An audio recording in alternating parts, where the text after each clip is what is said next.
Hello everyone, Carrie Zebick here, Director of Sales and Marketing, and I'm joined today by Jarrod Kepple, who is our Superintendent.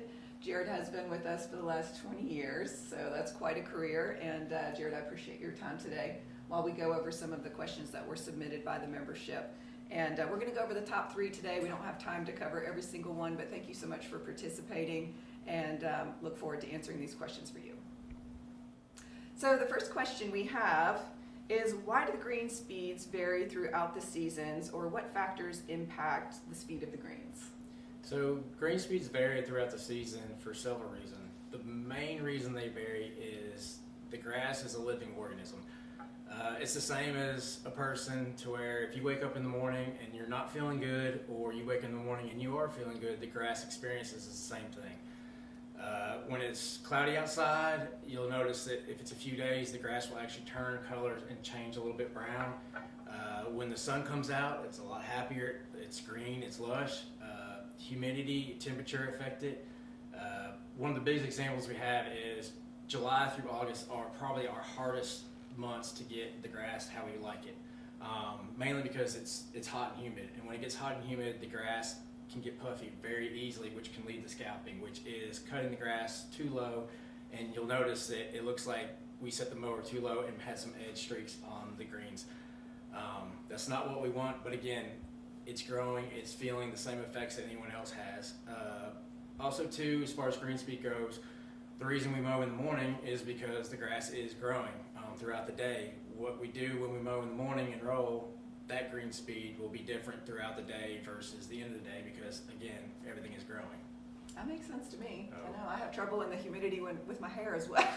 So the second most asked question is, why do we change the pin placements on the greens more frequently during in-season than out of season? So we change more during the season because obviously there's a lot more play in the spring, summer, and fall. The grass is growing, we can move the cups around. Once we get to the off season, the grass isn't growing anymore.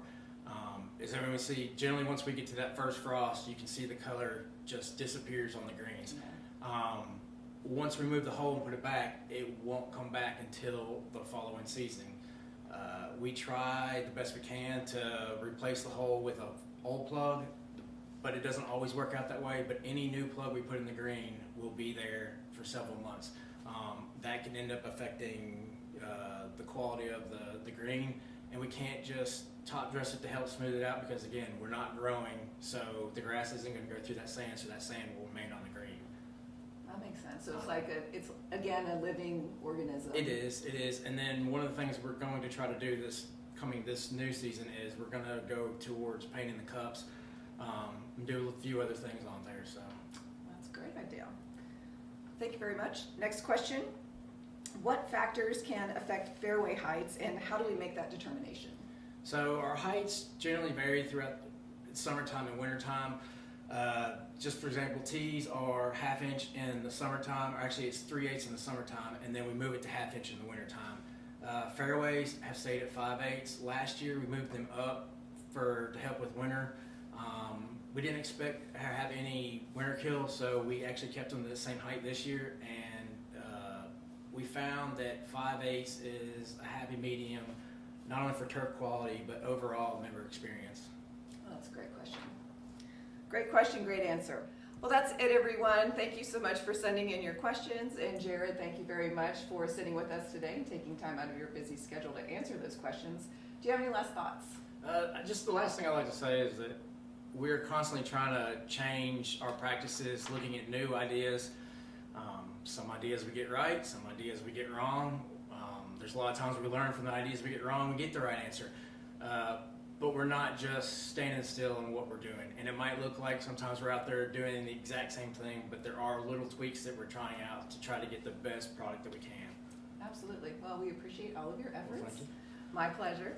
And members, in the coming weeks, we'll be reaching out with your questions about golf fitness. Logan will be sitting with Buddy and answering any questions that you have about ways to improve your fitness so that you can improve your golf game.